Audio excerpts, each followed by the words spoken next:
Okay, so today I'm going to be going over Leonard Bernstein's 13 anniversaries of pedagogical perspective. Leonard Bernstein was born in 1918 and passed away in 1990. So he was born August 25th. His father was a beauty supply dealer, so his family was sort of well off when they lived in Boston. Bernstein attended the Boston Latin School from the 7th grade to the 12th grade, where he sang in the Glee Club and played solo piano in the orchestra. During his senior year at Harvard University, he was regarded as one of the outstanding young pianists in the Boston area. He graduated from Harvard University with a BA cum laude in 1939.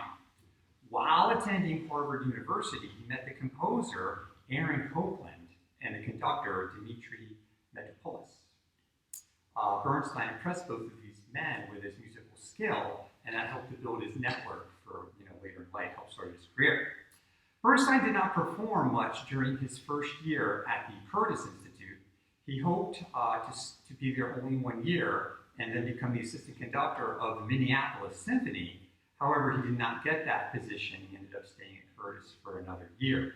He initially went to the Curtis Institute to study composition, and he also wanted to study with a particular piano instructor, but this piano instructor didn't have room for him, so he studied with another instructor. But it turned out this instructor was strict, and he was very happy with his education he got there.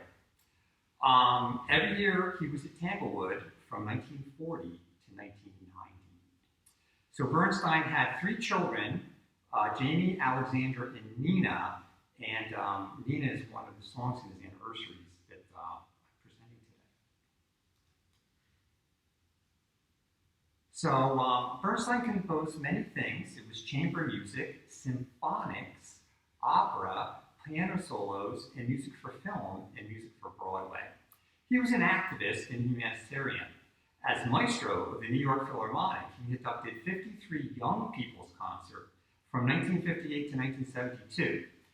The particular show entitled A Toast to Vienna in 3/4 time, which aired in 1967, drew 27 million viewers. So Bernstein was very important in making classical music and the orchestra popular because he had all those viewers. So he was a masterful instructor. He was charming, elegant, clear, and concise. He got very excited about education. As a conductor, Bernstein stuck with the classical repertoire. He refused to conduct the Broadway shows, but then when he was asked to conduct the soundtrack for West Side Story, he did that in the studio. So he did remark that he had to study the score to prepare for that. And they got a nice YouTube documentary on that. So Joseph Mozart had the magic flute, and that was a popular theater performance of the time. Bernstein has West Side Story, the popular Broadway musical of his time. And then his lyricist was Stephen Sondheim, and then that's one of the songs we'll hear tonight at the end. In the spring of 1990, Bernstein found out that his life was going to end, and he was soon going to die of an illness. He wanted to work on some music related to the Holocaust as a composer, but he didn't have enough time. The anniversaries are short pieces for the piano which greatly contrast Bernstein's symphonic works, such as the Jeremiah Symphony, Chichester Psalms, and the Serenade after Plato's Symposium. Editor Michael Mitra described the anniversaries as distilled miniatures that explore a single mood, sometimes with a sense of improvisatory freedom, always with conciseness of expression and an unfailing sense for how to make the piano sing and dance. So, they're very short pieces. So during the undergraduate years at Harvard, his talent to produce large-scale productions became known, and this took Bernstein away from a lot of solitary piano pieces. He was working on more of the bigger orchestral. So some of the musical materials in the anniversaries are also used in Bernstein's major symphonic works. These anniversaries provide a glimpse into Bernstein's private life as a teacher, student, mentor, father, husband, and friend. And that's who the anniversaries are about. Bernstein was not the first composer to write an homage to commemorate a special date or a person. Virgil Thompson composed portraits. These compositions could have inspired Bernstein to write his anniversaries for his inner circle of friends and family. The in memorandum anniversaries were birthday presents. Conwell Harris observed that Bernstein unified the pieces by manipulation of motives and themes through inversion, augmentation, transportation, plus ostinati, and phase repetition and extension. Bernstein began writing anniversaries in 1943. He completed 29 of them. He did not write any anniversaries during the middle decade of his career because he was too busy with other projects. In 1988, his 13 pieces composed between 1960 and the 1980s were published, and that's the focus of the presentation today, the last 13 anniversaries he wrote. So they're not in any particular order, they're just the last collection that he had written. So the anniversaries are not intended as necessarily portraits of people, so they're not necessarily like a personality. So in 2005, Dr. Thomas Landers of Oklahoma State University released the CD, Touches of Bernstein, the complete published piano music of Leonard Bernstein. So if you're looking to listen to some of the music, you can get that recording. So what I found is Bernstein liked to use the minor chords, the major seventh interval, and adjacent notes in the voicings to create like an anguished sound, because people are mostly, they're all dead. That he wrote the anniversaries for. So our first anniversary is for Shirley Gaddis Rhodes Pearl. Bernstein met Shirley when she was 15 years old. Shirley also played the piano. Shirley was younger than Bernstein, and she looked like Shirley Bernstein, so this became sort of like a sister to him. So one time when Bernstein was visiting Shirley at her home, he played Copland's piano variations with such great force that the chandelier in the downstairs apartment fell down. And this later on, the landlord asked the Gaddis family to move. So this piece is a study in playing one motive at different levels of dynamics. The slow tempo and three-part harmony are similar to playing hymns. It can be difficult to keep a steady pulse at a slow tempo.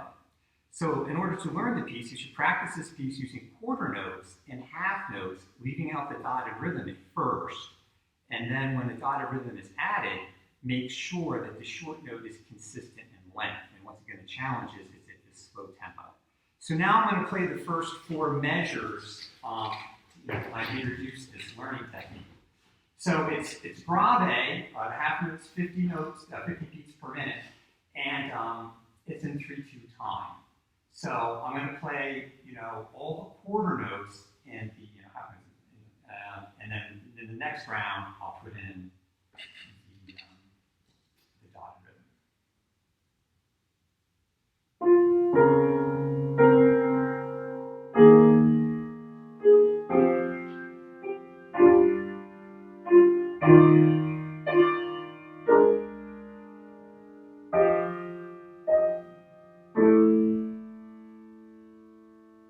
So now I'm going to try to put the eighth note in and try to make it even in the slow tempo.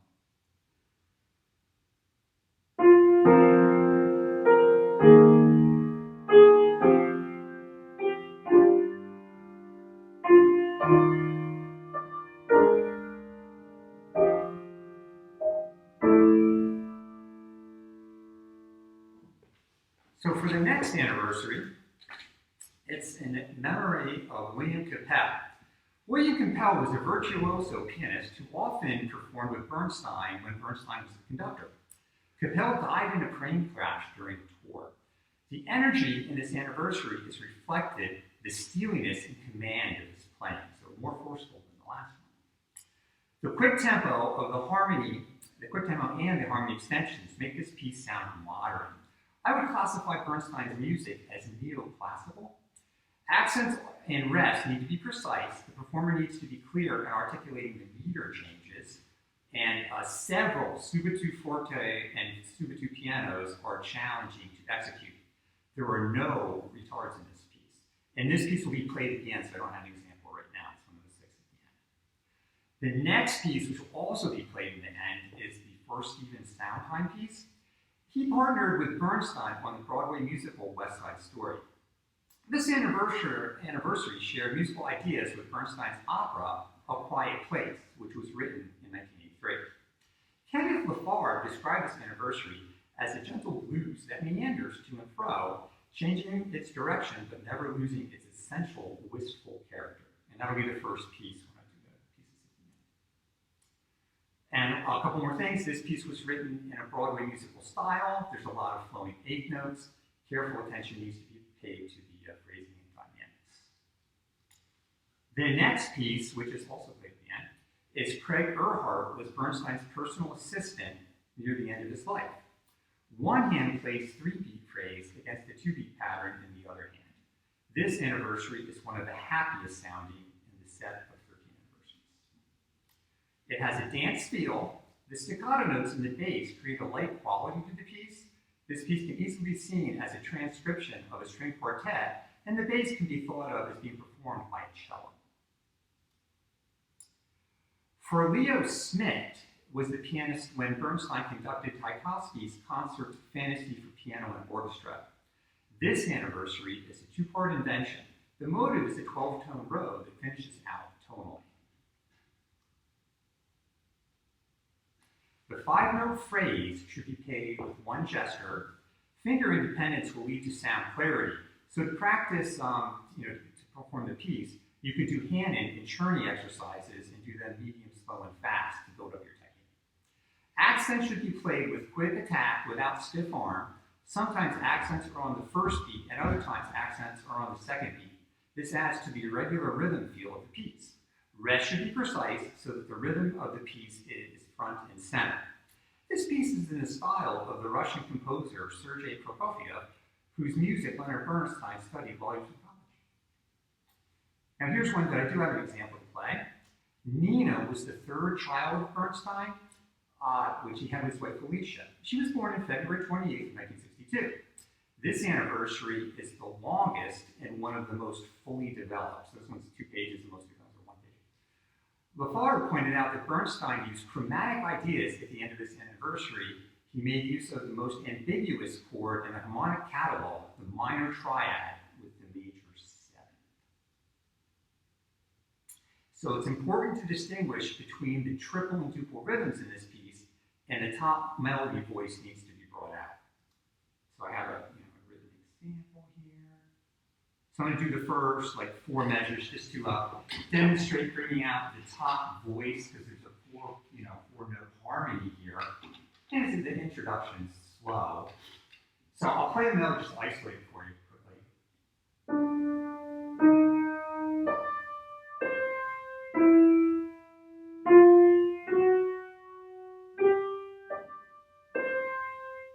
So now, the objective is to make sure that the top voice is loudest. And you can do that by, more, strength in this finger, and think of your bottom fingers as like more wet noodles to get that voice.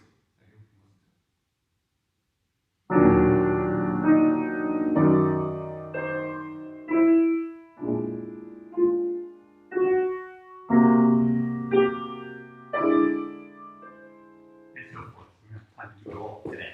So, important piano to be able to voice the notes, and in this, particular piece, bring out that top voice.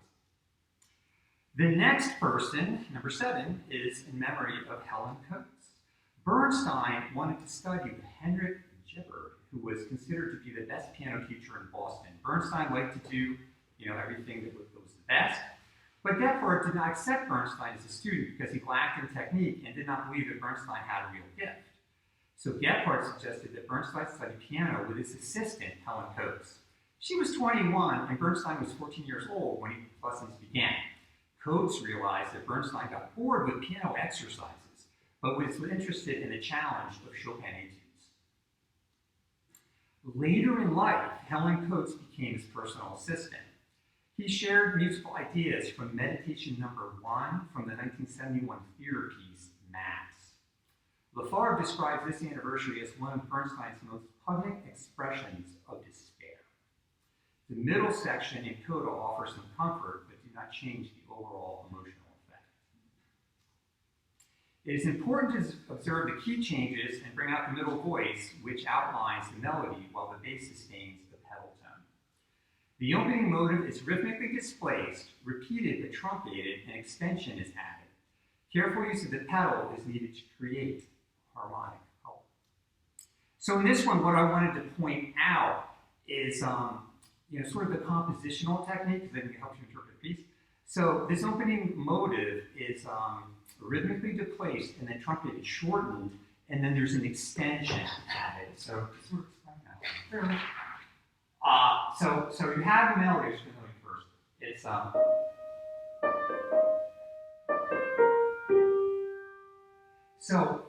in terms of shortening it, he just plays that first figure once. He goes to the ending figure, but then he extends it.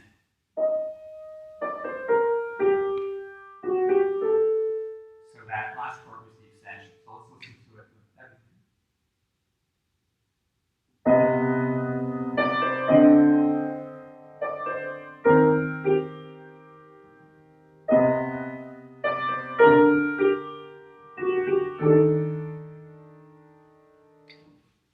Okay, for our next piece, it's in memory of Goddard Lieberson.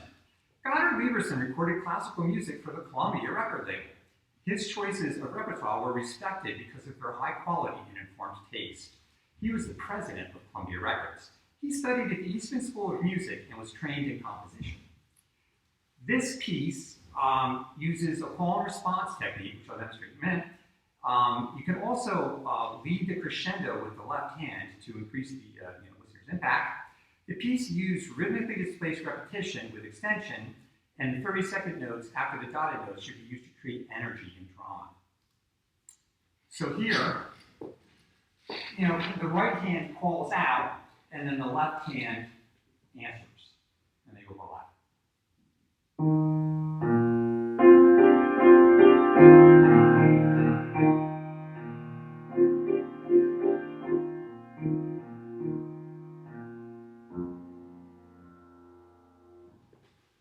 Okay, so I noticed a lot of it in his piano music, one phrase will end exactly at the same time when the next phrase begins. Like the left hand trades off with the right hand. The next piece is for Jessica Fleshman. This is one that we performed at the end. This anniversary was written in June of 1977 when Jessica Fleshman was almost 12 years old. Jessica was the daughter of London Symphony Administrator head Ernest Fleshman. Music is similar to Lay Maiden's Dance from Bernstein's ballet. The performance requires the pianist to knock on the instrument to mimic the percussion section of an orchestra. So for today when I play it, I'm just going to use a finger snap. The performer can think of the first section as wind instruments playing, then the percussion instruments playing in the middle section, loudly in the middle section. This piece contains the loudest moments in the entire set of 13 anniversaries. Number 10 is in memory of Constant Hope. Constant Hope was a publicist who gave Bernstein and Felicia handmade baby boots for a birthday present when their son was born. She's the wife of Bernstein's optometrist. And then in this music, Bernstein took the words from Edgar Allan Poe's poem, "No more shall bloom the thunder-blasted tree, no more." So a good learning technique is to say those words as you play that melody. Arm weight should be used to improve the tone of the single melody notes, and there is an E flat or D sharp used as a pedal point. And that's what I wanted to demonstrate in this piece for Constant Hope. The E flat and D sharp, the pedal point's in the middle. In that earlier anniversary, I think it was Helen Coates, they had a bass pedal point, but now this E flat is in the middle. And then just to kind of preview what it's going to sound like, he's got E flat, it's going here. Minor. He goes here. And he goes to the F major 7. And he links the major 7 with the minor triad. Okay, so the first two notes of the pedal point in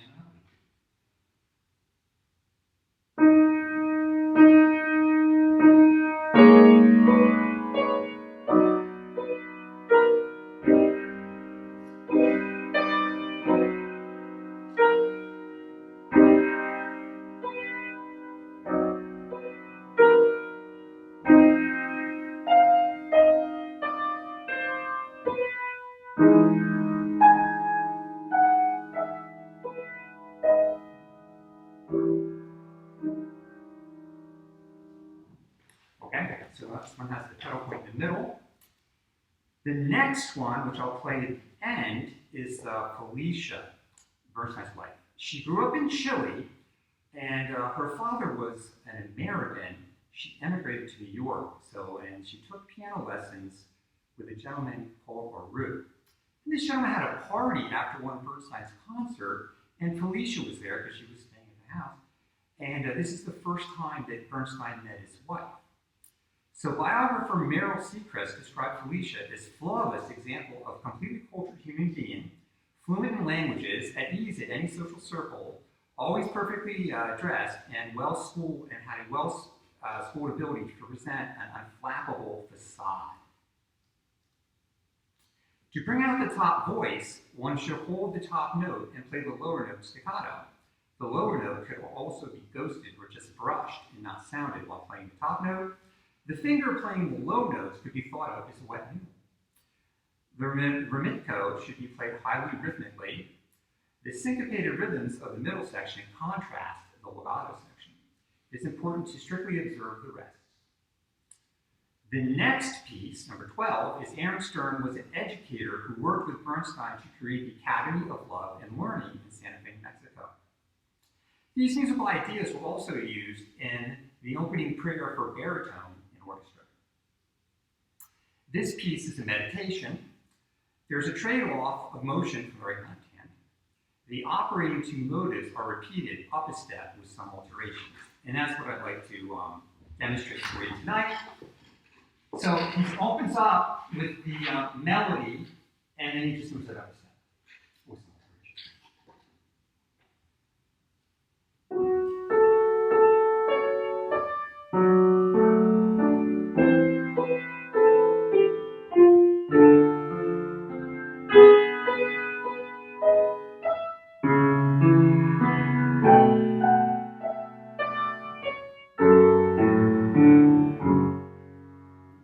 So that one, I think it's easier to understand the piece if you understand that the same thing is just moved up a step. And our last piece is Ellen Getz, who was a fan who became Bernstein's friend. Bernstein originally titled this melody First Love for My Mother in March of 1986. His mother was Jenny Resnick Bernstein, and it was her 88th birthday. Some of the music material here is shared with Knoxville and other areas in Barcaroles. Connect the top line using finger legato. To get the waltz feel, play the second beat of each measure as light as possible with an upward motion, like a brush. Just brush the key. It can be difficult to play steady at the very slow tempo. Use a metronome to practice keeping the tempo as slowly as marked.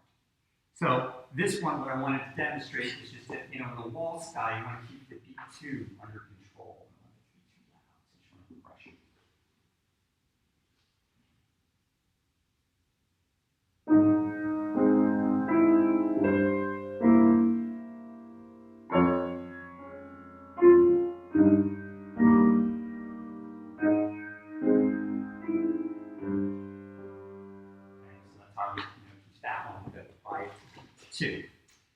So now that's the end of this presentation. I have 6 pieces for the mini concert, and we're going to start with Stephen Sondheim.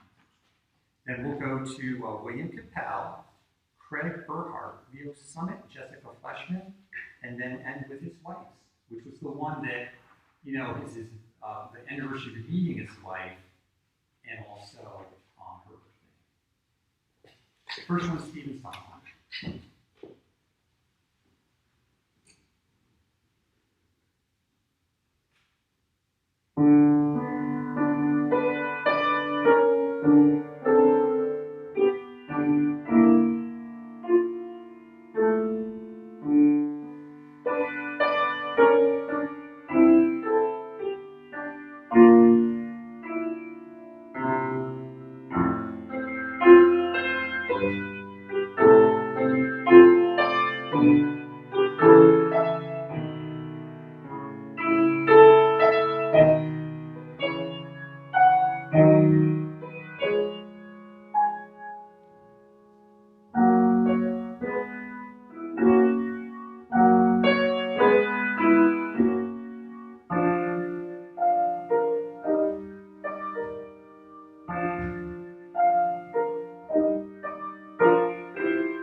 The next one is for the pianist William Capell.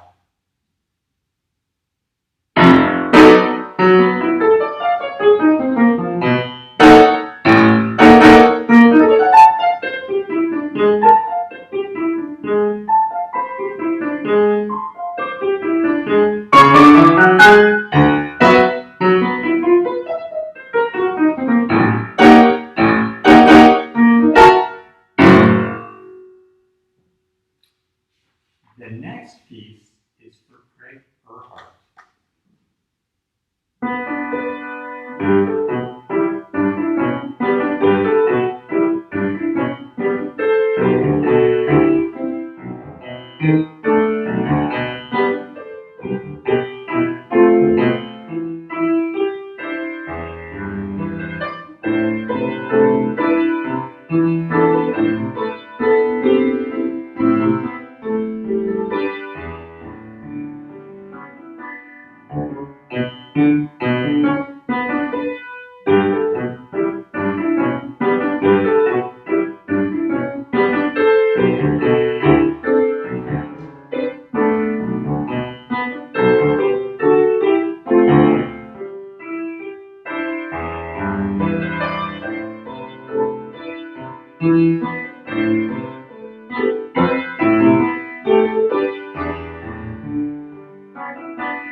The next piece is for Leo Summit. This was the one that was the pianist that died in the plane crash.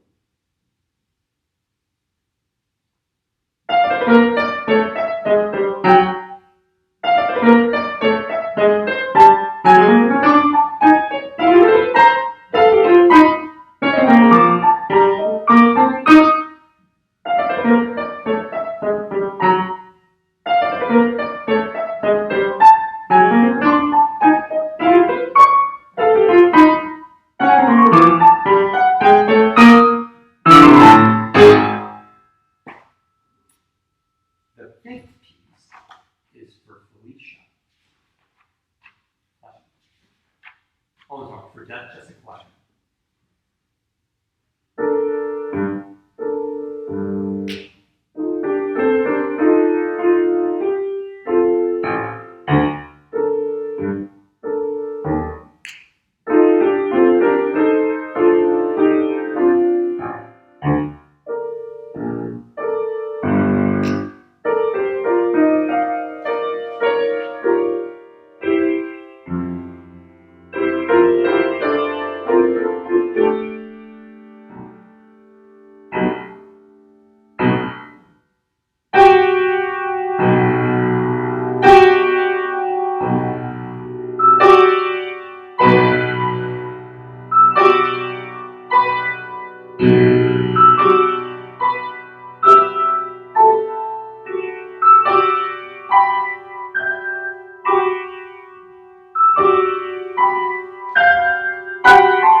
And the last piece in the program is for Felicia on their 28th anniversary and her 52nd birthday.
questions. Oh, any questions? That's not all we have. With the audience, but certainly we have questions. How many anniversaries did he write in 20. besides these pieces? 29. He started in the 40s, and then I guess they said, literature, he got busy in his middle years and didn't write them. So this last ones that I did today were the 60s to 89 that they just put together. But the other ones are more, I guess, purposeful. Like there's a set of 4 and 5, I think, and 7. But 29 altogether. And some are repeats. Some people, it seems like he did them twice. Do you know if the earlier anniversaries quote from other Burnside pieces like that one did from Burnside's Mass? I assume they do. It seems like it's more driven out of his other writing. I mean, he had his inner circle of friends and family, but it seems like the music was what he was thinking about, and he just kind of used them, to write them. Because like they were saying, he was he wasn't really focused on solo piano, so I really think he did it more for the person, right? The gesture. And since Virgil Thompson was such a prominent music critic, and I think was better at that than he was in composition, did Bernstein write any an anniversary piece for Thompson, or did Thompson write a portrait of Bernstein? Do you know? That's beyond my that's beyond my research, but that's interesting. Okay, I didn't realize he was a music critic. Okay. Yeah. He was music critic for the New York Herald Tribune, which had better music coverage than any other newspaper in New York in the 40s and 50s. Okay. And he had a whole slew of other composers writing reviews like Lou Harrison, John Cage, and Peggy Glanville Hicks. And actually, I think people playing at town hall or whatever enjoyed it, or they look forward to getting a good review from the Herald Tribune more than they did from the New York Times. Unfortunately, the Herald Tribune went out of business. Right. But that makes sense. There's another paper with a strong music section. Right. Yeah. And I guess when he wrote his portraits, then it's probably the people he was reviewing. Yeah, I'm just assuming. Right. There's a lot of his social friends too. Right. But right. And a lot of the younger composers, of course, when Thompson was such a powerful music critic, a lot of younger composers wanted to go study with him, hoping that they would eventually get a good review in the Herald Tribune too. So yeah, it's been going right. And as an aside, when Thompson had done that for at least a dozen years, I think, and his compositional career was going along pretty good. He'd written a couple of operas that were really popular, like The Mother of Us All, and he hoped that when he gave up being the head music critic for that paper, that he would get more performances and more commissions and so forth. What happened was that he got less because people didn't need to butter up the main critic of the Herald Tribune as much by playing his music. Right.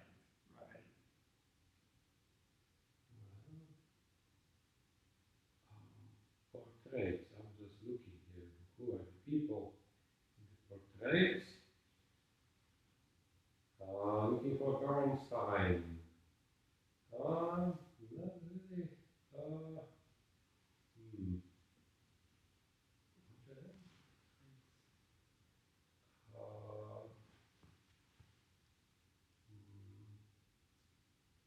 no, I don't see Bernstein, but that was a very interesting question.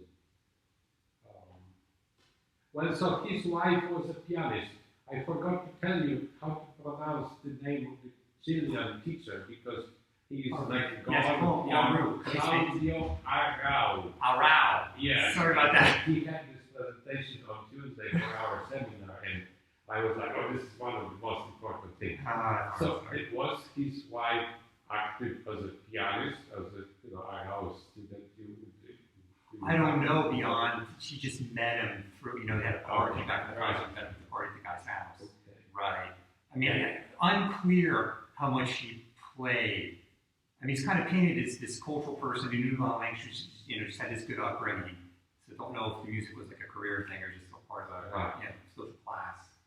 And I think you got mixed up the person who died in the plane crash when you played your Oh no, elections. I killed the wrong guy. It was not Leo Smith, it was William Capel. which you said correctly before. Because I was reading it. All right, sorry about that. Oh, well. Yeah, when I was, I think in ninth grade, I was learning the first movement of the Beethoven Second Piano Concerto, and I had listened to Capel's recording of that Okay. incessantly. And so I was thinking of the brilliance of his phrasing and so forth. So hearing that really aggressive piece that Bernstein wrote for him, I was, Exactly. It was more about Bernstein than Capel. Yes. Yeah, because that's what to me sounds like Bernstein stuff, that one. Well, why don't you ask Dr. Parker to join your committee? Because you already were accidentally here on his. Well, is that a good thing? I don't know. Should I? Well, you know, there's a form to fill out, and Dr. Parker agrees, of course. Would you be willing to serve in his? sure. Okay, so you have to fill out a piece of paper. When you go online, I think you do it. I think I do. Now everything is online actually because of the pandemic. So So should I take somebody off? No, that doesn't make sense. you can just add.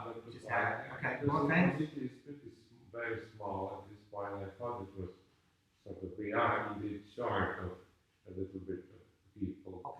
Okay. All right, Thank I'll you. fill out the form. Thank you. Well, I think you can submit this, and you can submit the PowerPoint separately. Okay. There's Great, nothing we're good. wrong with that. You don't need to re-record or match these two recordings together. You Just do it. separate file. Yeah. Yeah,